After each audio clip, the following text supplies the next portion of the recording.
Good evening there, everybody. What is happening? Hopefully, y'all are having a wonderful day today. So, when it comes down to it, I thought, of course, that I would talk about this little video and the upcoming event that, of course, is going to be happening in that of the tennis world. And for those of you, of course, that have watched my channel most recently or have watched my channel in the past, you know that mainly I like to talk about that of combat sports, especially that of boxing and MMA. Those are my main two fortes. But another sports that I really like to talk about also is that of the ATP or that of the tennis circuit.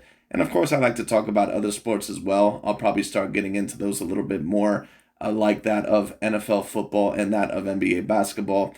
And eventually, I'll try to probably transition into that of soccer or football, but I'm going to have to learn a little bit more before I'm really qualified to talk on those sports.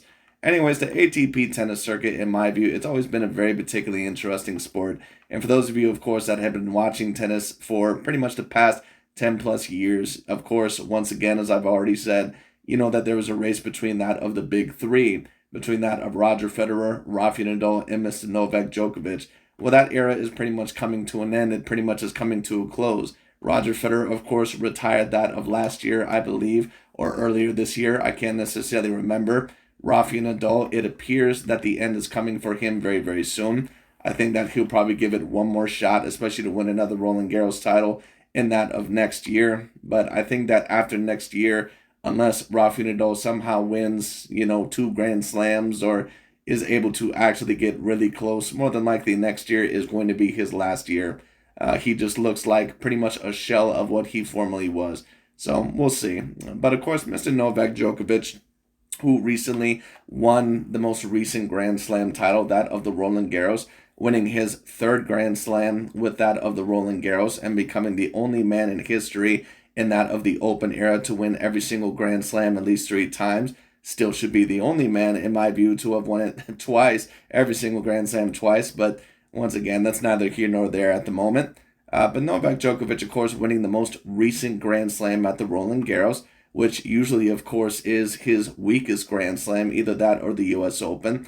Of course, now we're going back to that of the Wimbledon, that of the grass court, and that of England. And of course, Novak Djokovic, he is going to be that of the main favorite. But the question will be, is there any other player that possibly can disrupt those odds? Is it that of Carlos Alcaraz, who Nick Wright apparently most recently predicted that Carlos Alcaraz would beat that of Novak Djokovic, or at least win this Wimbledon title? Which is, of course, a very bold prediction, but Nick Wright is known for very bold hot takes throughout his career.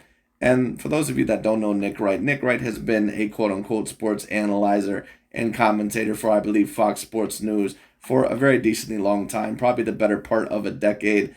And he's pretty much very notoriously known for that of his LeBron James versus Michael Jordan conversations. What I did not know was that he also talks a little bit about tennis. But I thought that I would talk about this because it is going to be very interesting. But I'm also going to do a second part of the video that I also thought was very particularly interesting, certain things that I had noticed.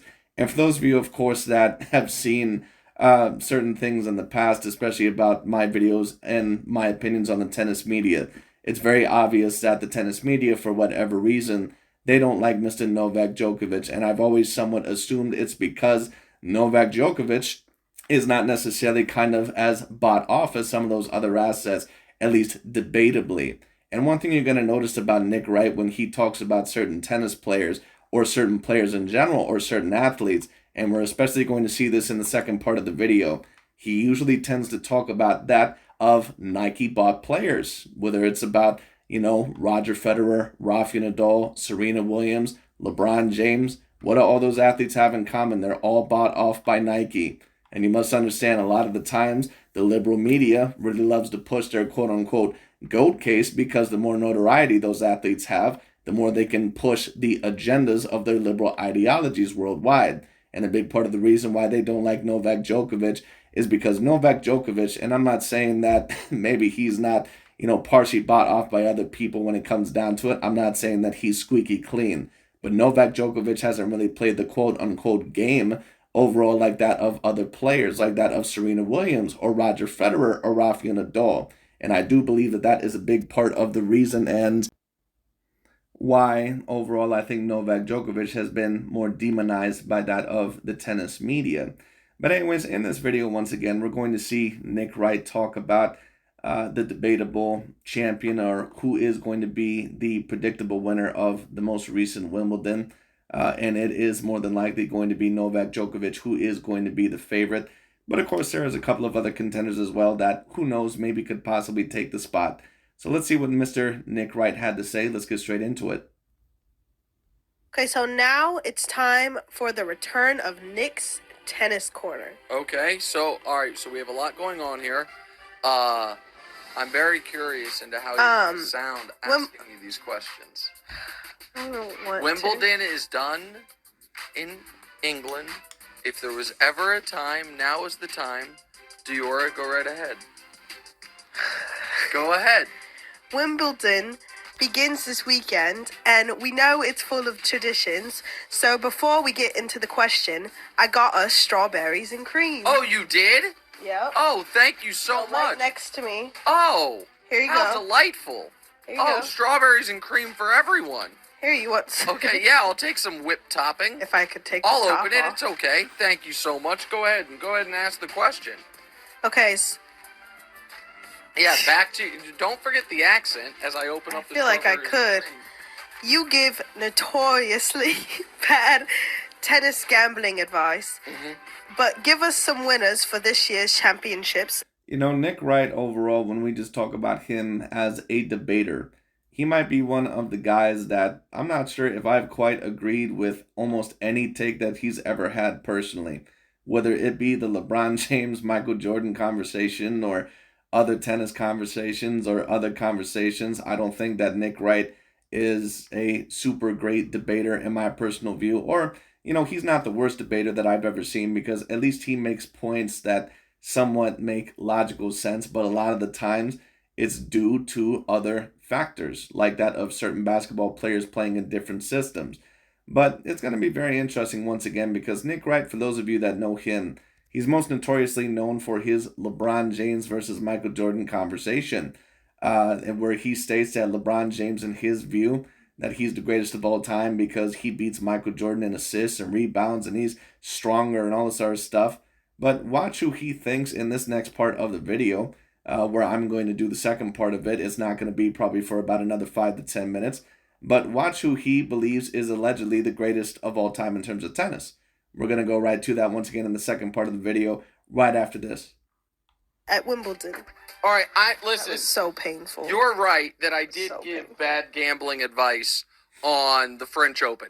Not as bad as producer Matt, who is, hiding today and staying away in shame, because he told us to bet on Nadal, and Nadal ended up pulling out of the tournament.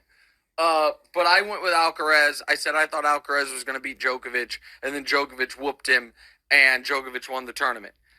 Let me also state this. I also had predicted that Carlos Alcaraz was more than likely going to beat that of Novak Djokovic. Not necessarily because my faith in Djokovic as, say, a championship caliber player had waned that much necessarily, or that I think that Carlos Alcaraz peak v peak is better than Djokovic. But Djokovic is 36 years old. At least I believe he's 36 years old. And in that tournament, it did look like he was a little bit sloppy. It did look like he was a little bit behind, and he was having some struggles. Now, of course, Djokovic here and there, he's known for having certain struggles against players that are lower to his competition. As we call it in boxing, it's pretty much fighting to the caliber of the level of competition. Meaning overall, sometimes against lower tier players, you don't usually quite, have your A game on, but then against the elites of the elites, you're flawless. Sometimes Novak Djokovic does that. He's always been known, in my view, to kind of do that a little bit. And then, of course, against Carlos Alcaraz, he pretty much kicked it in fifth gear, as certain articles stated out there. He pretty much was in second or third gear against a lot of these other players. And then when he tuned in against Carlos Alcaraz and Casper Ruud, he pretty much kicked on his A-plus game. And it was not enough for either Casper Ruud or Carlos Alcaraz. They could not get past it. Their game was not enough for Mr. Novak Djokovic. So, once again, we'll see who wins this title. But, Carlos Alcaraz, for me, just to talk about it, He has not shown me enough experience on that of the grass court. Now, of course, he recently did win, I believe, that of a grass title. No one super duper competitive, though, in my view, in that tournament, at least from what I remember. This is going to be a tournament where more than likely you're going to have Yannick Sinner, that one Italian, very talented grass player. You're going to have Daniel Medvedev. You're going to have Novak Djokovic and possibly some other players. So we'll see. Carlos Alcaraz, once again, for a 20-year-old, or I believe a 20-year-old, he might be debatably the best youngest player that I've personally ever seen for his age. But, like I said, we'll see what happens. At the current moment, I will still have to predict that Novak Djokovic is going to end up victorious in that of the Wimbledon and capture, I believe, his 8th Wimbledon title. I'm going to pick Alcaraz again. Djokovic is minus 160. Alcaraz is plus 340. So if you were to bet $160 on Djokovic, you win 100. If you were to bet $160 on Alcaraz, you win more than 500. I like those odds. If you wanted a long shot, my heart would be with Kyrgios, but I think Medvedev would be the right long shot pick. Well, Nick Kyrgios, unfortunately, recently pulled out, I believe, because of a wrist injury. And, just to talk about both Nick Kyrgios and Daniel Medvedev real quick, but especially Nick Kyrgios. Nick Kyrgios is a dude that is so physically talented, but he's a guy that I just don't ever see him personally pulling it together. There's always that one basketball player or that one football player or that one boxer that is extremely physically gifted.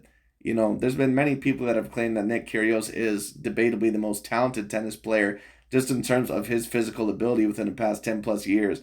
And I would agree, at least in terms of that of the athleticism, in terms of the physical ability. But what does that mean if you have none of the mental accessories whatsoever? And there's been a multitude of people who have tried to help Nick Kyrgios. I believe even as of recent, Novak Djokovic said that he would try and help train him. Now, understandably, Nick Kyrgios may not want to do that because some people don't like to do that against their competitors. But Nick Kyrgios is a dude that he's just way too mentally unstable. And I'm not quite sure if he's ever truly going to win a Grand Slam. Unfortunately for him, Nick Kyrgios, if he actually took the sport seriously enough or was actually trying a little bit more to succeed in the sport, he possibly could win 10 Grand Slams. I don't ever see him doing that. Because Nick Kyrgios, I don't know if he truly believes that he can do that. A lot of the time, certain people, when they claim that, oh, well, I'm not everyone's a Grand Slam champion and blah, blah, blah, it's either, usually one of two reasons. Because they're not really cut out for the sport in the first place, or at least to win. Or two, when it comes down to it, they're also not cut out to win in another way because they're too afraid that if they actually try their best, that they will see that they're not as good as what they truly believe that they could be. Some people are, they would rather live in a world to where they never know, thinking that that's what they could have potentially been, rather overall than actually trying and knowing what they were. But it is what it is. And as for Daniel Medvedev, Daniel Medvedev, of course, is one of the top players in the world. He has been severely disappointing on grass so far. Severely disappointing. Here's the thing on my tennis corners. And really, if we're going to talk about Daniel Medvedev, other than that of the Australian Open and the U.S. Open, what results really has Daniel Medvedev had? I mean, I think he maybe made one semifinals or quarterfinals in the Roland Garros, in the Wimbledon. I'm not even sure how far he's gotten. Daniel Medvedev, for as good of a caliber of a player that he actually is, like, come on, dude. Like, how old is he? Like 25, 26 years old? He's got to start getting better on the other surfaces. I am super into Wimbledon once it starts. So over the next few What's Rights, we can discuss it. I'm not great at the previewing of it, as proven by my disastrous French Open gambling advice that I gave. Again, not as bad as producer Matt's, but still disastrous all the same. Hey, thanks for watching. Anyways, that's pretty much about it for the first part of the video, but we will see who ends up winning that little Wimbledon title. In my personal view, it is going to be Novak Djokovic. But anyways, let's now go to the second part of this video that I also thought was very particularly interesting. Okay, so this is going to be the second part of the video. It's not going to be super duper long. I just thought that this video was particularly interesting because, once again, you're going to notice Nick Wright, who he kind of endorses in that of the tennis media. And of course, for those of you that already know Nick Wright with that of other athletes, you know some of the other athletes that he endorses, especially that of LeBron James. But in this video, I just thought that it was very particularly interesting because he's going to kind of talk about the quote unquote GOAT debate between that of Nadal, Federer, and Novak Djokovic. And let's see what he mainly says. We got an emergency Knicks tennis corner. Is Serena officially unretiring? No, it's a little bit different. Along the same lines, though. Roger Federer has announced retirement as we started recording the show today. Oh! How do you? What are your? That makes me feel about sad. that? Listen, I've on this show said Nadal has the best argument for the tennis GOAT. I think he has the best resume. Very interesting that Nick Wright once again says that Rafael Nadal has the best resume. Now, of course, each and every single sport is different, and one could debate that one's mentality is a little bit different depending on the sport, and it's going to have to be. But you would think that someone for Nick Wright who debates LeBron James is over Michael Jordan because he beats him in quote-unquote every single statistic, at least on the surface. Why would Rafael Nadal have the debatable why would Rafael Nadal have the debatable best case for the GOAT? If you're especially a statistics man, as Nick Wright claims himself to be.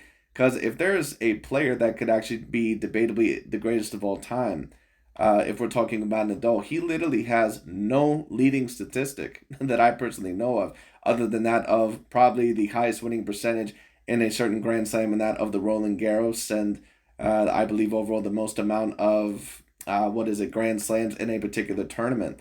But other than that, he literally leads in no other particular stat. When you talk about weeks at number one and year-ending number ones, both Roger Federer and Novak Djokovic beat Rafael Nadal. When you talk about the head and also that of the ATP finals, Novak Djokovic beats him there, and both Roger Federer and Novak Djokovic beat him in terms of the ATP finals. I believe that Novak Djokovic is right there with Nadal in terms of career titles. I think Rafael Nadal has more than him. If I'm wrong about that, someone correct me. So why all of a sudden would you think that Rafael Nadal has the best case for a GOAT? Is it possibly because Roger Federer has been surpassed by Novak Djokovic in most of those categories, and you still have to debate the guy that's closest to him in terms of Grand Slams? I have no doubt in my mind, and everyone is entitled to their own opinion, but I'm not quite sure if Nick Wright actually truly believes in a lot of the arguments. And as of course, if you heard earlier, he also heavily endorses Serena Williams. What do all four of those athletes have in common? LeBron James, Serena Williams, Roger Federer, and Rafael Nadal. They're all Nike assets, every single one of them. Once again, I have no doubt in my mind that some of these commentators, quote unquote, when it comes down to it, that some of them are receiving checks by that of Nike or receiving checks by that of other companies, or sometimes the athletes themselves, to say certain things because of later on politics, or later on things that they can use them to somewhat seduce the masses. A lot of the times when it comes to these athletes, once again, they later on are in that of politics, or they will use some of these guys as public figures, especially to push that of the liberal ideology. Now, why aren't they using Novak Djokovic that much? Because Novak Djokovic does not pursue the liberal ideologies quite as much. Remember, Novak Djokovic is a guy that once upon a time said that men deserve more money, I believe, than that of the women's because they attract more spectators. And the tennis world got mad at him for that. He also is a guy that did not take the vaccine, and they demonized him for that. Any athlete that does not, quote unquote, play the liberalized game or the liberal media game, they are demonized, whether it's Kawhi Leonard, Novak Djokovic, when it comes down to it, or a certain amount of other athletes that do not necessarily play that of the liberal game. They will be demonized, and Novak Djokovic is one of those guys. Once again, I have no doubt in my mind that Nick Wright is receiving checks from Nike to give the best case possible for that of Serena Williams, Roger Federer, Rafael Nadal, and that of LeBron James, because they need every single one of those athletes right now to be successful even in their post-career. Because once again, they can use those guys a little bit later on, once again, to kind of control that of the masses. They use a lot of these athletes to push their liberal ideologies, whether it's the spread of the LGBTQ narrative when it comes down to it. None of these athletes will ever speak out about the LGBTQ narrative. And, if you're a part of that, group, then, that's all well on you. But a lot of people, of course, also do not like that shoved down their throat. They also will use this for gun control or, quote unquote, liberal ideologies or the pushing of abortions in certain communities. When it comes down to it, they will use this. All right. They will use those type of narratives to spread that type of propaganda. I think peak Federer is the best player ever. And once again, the more of a debate that you have as the quote unquote greatest of all time, the more of a carry you're going to have over that of the people. That's why a big part of these guys are still debating that Roger Federer and Nadal and LeBron James are the greatest of all time, even sometimes almost to the death, because basically when it comes down to it, they have to. They're receiving checks by Nike. Some of these commentators in the media that you see on Fox Sports News or on ESPN, some of these guys are receiving checks from these companies. So I think these are, I think peak Federer is the highest level tennis that's ever been played. And I think it was... A lot of people would personally say that. In my personal view, it's Novak Djokovic. A lot of people, of course, would debate against that. In my view, I don't know if I've ever seen a better player than that of 2011 or around that early 2010s era of Novak Djokovic. That one year that Djokovic beat Rafa Nadal 6-0, and basically nobody had an answer for him that year. Novak Djokovic, in my view, also had the highest peak. Super important for him. And once again, a lot of Roger Federer fans, they would disagree with that. Let me also state this, because this is going to answer a question that a certain amount of people had when I stated that, Novak Djokovic, in my view, not only would be the best of his generation on hard court, but also on grass court. I had certain fans, I believe even certain Roger Federer fans, that stated that, Roger Federer more than likely is the best on grass because of the winning percentage. And you could argue that, but at the end of the day, Novak Djokovic has beaten Roger Federer in every single one of their Wimbledon finals. And it's not like they've only had one or two. They've fought each other in the Wimbledon 4 times, and Roger Federer's only beat him in the Wimbledon once. Every single time that they were in a huge game, every single time that they were in that NBA finals per se, or, that final matchup, the main final thing for all the marbles, Novak Djokovic beat him all 3 times. So once again, it's hard for me to really subscribe to the narrative that Roger Federer is allegedly more talented than Novak Djokovic or better than him, because not only does he have the head-to-head record in total, but the head-to-head record in total Grand Slams. And it's not like one of them were just facing each other on more of their preferred surface, like when Nadal fought, either of them, mainly on that of clay, especially in that of the Roland Garros. Novak Djokovic and Roger Federer, they were supposed to be the most complete players of their era, and Novak Djokovic showed out more than Roger Federer. That one French Open, so you couldn't even butt him there. And on the other surfaces, though, it's undeniable. On, we talk about a lot, 3 surfaces, clay, grass, and hard court. It's undeniable. I think it's undeniable that he's the best ever on hard court and grass. He's clearly not even close to the best ever on clay. But I don't think it's undeniable at all. I think that Novak Djokovic is probably the best that I've ever seen on grass, and also that of hard court. And certain people also asked me once again, they said, well, why wouldn't you put Roger on that of grass, because he has the higher winning percentage? And that's understandable, but at the end of the day, once again, Roger Federer won a lot of titles in that early 2000s era, and he was extraordinarily dominant, but no offense, but who really was there? You can't really name any great Grand Slam champions that were around in that 2000s era.